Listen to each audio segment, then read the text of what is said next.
Why is Greenland the most valuable eye of American defense? During the Second World War, following the German occupation of Denmark in April 1940, Henrik Kauffmann, the Danish ambassador to the United States, signed an agreement on the 9th of April 1941, authorizing the United States to defend Greenland against potential Axis aggression.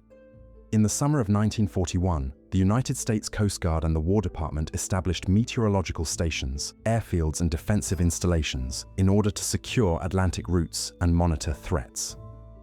After the end of the war, Denmark negotiated a new agreement in 1951 to replace that of 1941, allowing for an expanded American presence on the island. That same year, Thule Air Base was constructed, renamed Pituffik Space Base in 2023, becoming the principal United States military installation in Greenland and part of the Ballistic missile early warning system network designed to detect Soviet missiles. Denmark's accession to NATO in 1949 further strengthened bilateral cooperation, albeit not without tensions. The Danish government negotiated a framework of shared control, but incidents such as the 1968 nuclear accident involving a B-52 bomber at Thule gave rise to disputes over sovereignty and environmental compensation. These issues, however, were ultimately resolved through diplomatic channels. During the Cold War, Thule's radar systems were crucial for monitoring Soviet movements in the Arctic, providing vital minutes of warning in the event of an attack on the east coast of the United States.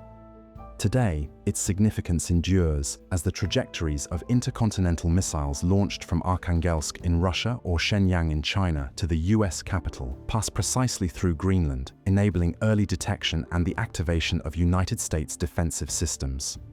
As Danish analyst Peter Ernstved Rasmussen states, Pituffik remains the outermost eye of American defense. It is where the United States can detect a launch, calculate its trajectory, and activate its missile defense systems. It is irreplaceable. For this reason, the United States has firmly maintained its military presence in the region under the provisions of the 1951 Greenland Defense Agreement, updated in 2004, an accord that guarantees the American presence so long as Danish sovereignty is respected. Over more than 80 years of cooperation between the two nations, this relationship has not been free of friction.